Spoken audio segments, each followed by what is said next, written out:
Good afternoon, Dr. Ofoegbu. Good afternoon. It's a pleasure finally meeting you and sitting down in person. It's nice to meet you. To have a conversation about some of the amazing services, very vast, that you offer here at Isalu Hospital. Yeah. So I'll let you introduce yourself first, and we'll go from there. Okay, I am Dr. Ofoegbu. I am the clinical coordinator of the hospital, of Isalu Hospital. I will first start off with family medicine. And one of the very important things that happen with family medicine is patient care and having that relationship with your patient. So the first question will be, how do you build trust with patients in long-term care?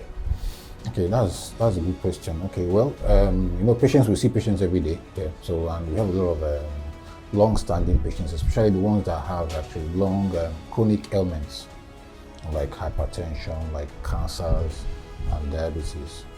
So, like going back to your question, how we build trust.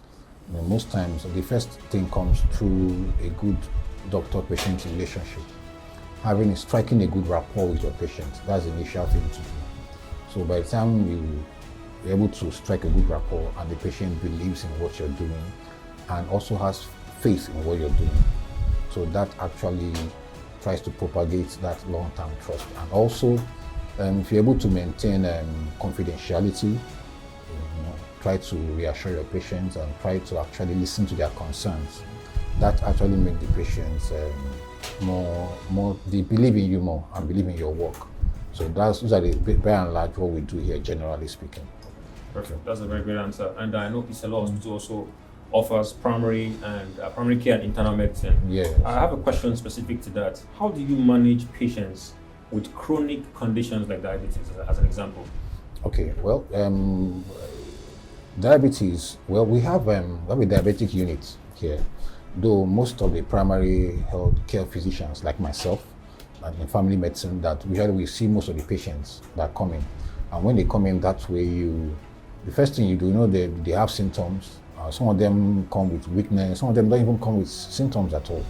So by the time you do your sugar levels and it's quite high, so the first thing you do is try and verify whether that patient is actually diabetic, which means you have to do for that test, do an HbA1c, and then try to ask them to come back again, and especially the ones that don't have any symptoms. By the time you do their sugar again serially and it's consistently high, or probably the patient comes to you, is feeling weak, is urinating very often, is always drinking water, that kind of person with a very high sugar level, you make a diagnosis of diabetes, and then you start management. Usually the primary care physicians start management first. So you try to, we have a protocol here where we normally start with, if it's an emergency case, we'll start with insulin.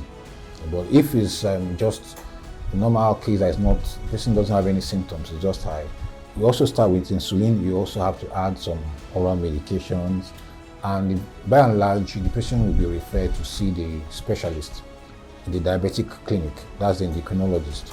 We have two of them here that work with us. So from there, they continue the management and all that. So.